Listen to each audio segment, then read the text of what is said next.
I received a viewer question about my kitchen setup when I'm on long expeditions, camping, hiking, backpacking, climbing, or whatever. And the question came in, Hikin JNL asked, what burner do you have? What kind of base plate or box system for the kitchen? Show the whole thing.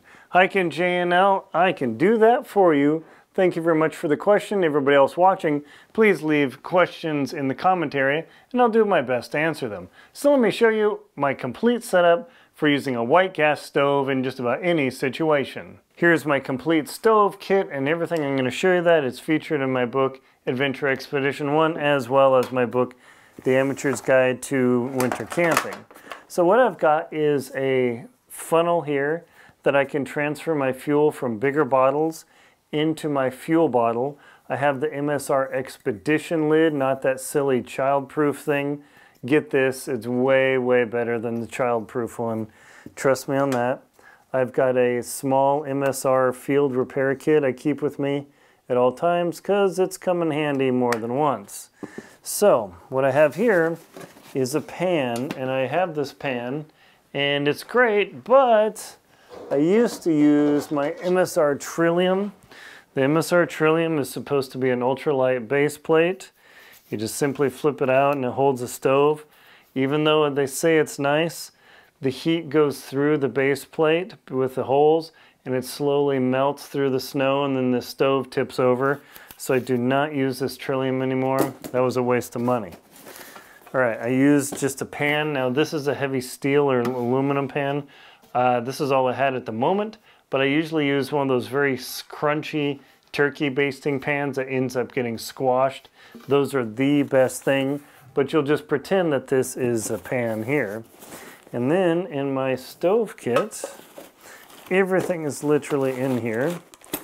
All right, I've got the foil, the surround. Now, Dr. Terry Williams would argue you shouldn't put your stove in your pot so you don't get hydrocarbon in your water. Okay, that is an issue. This is a 2-liter MSR pot. Unfortunately, it's titanium. They don't make it anymore. Best of luck to you. I've got my complete XGK stove in here. I'll flip that out, fold that out here. There you go, and I will stuff that in the pan. In here, I've got my pot holder. Very handy because I need to hold my pot so I can pour it all over myself. I also have my heat exchanger here, which, after it clatters around, makes a bunch of noise. And the heat exchanger definitely helps. I've seen some people argue that they don't, but it does for me. All right, and I've got the lid, so I'm ready to rock there.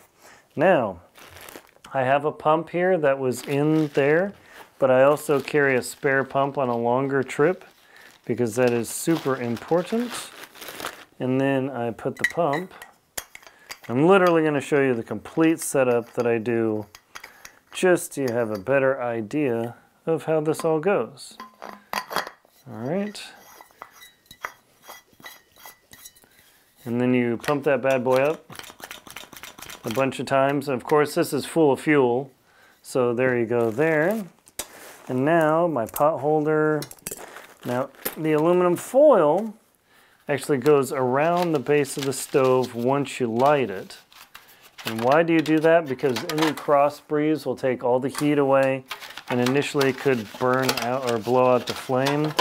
It has just a little doorway here that will blockade the stove. Now, I always put my stove in a pan because if the stove gets out of control, I get a leak or anything, I can grab the pan, unzip the door, and throw the pan out. If I have my stove on a Trillium, I cannot throw this out. It will simply pop off and then I'll have fuel all over me. Having your stove in an aluminum pan, super, super lightweight to throw out the door, it works perfect. Again, this is a heavier pan, but just get the super squishable, disposable ones, and then when you're done with it, recycle it. So I'm going to show you this setup out of the pan. And this is there. And then I simply attach the fuel bottle here. And always moisten this. Ideally, what I use is chapstick, and that works very well. I click it over there.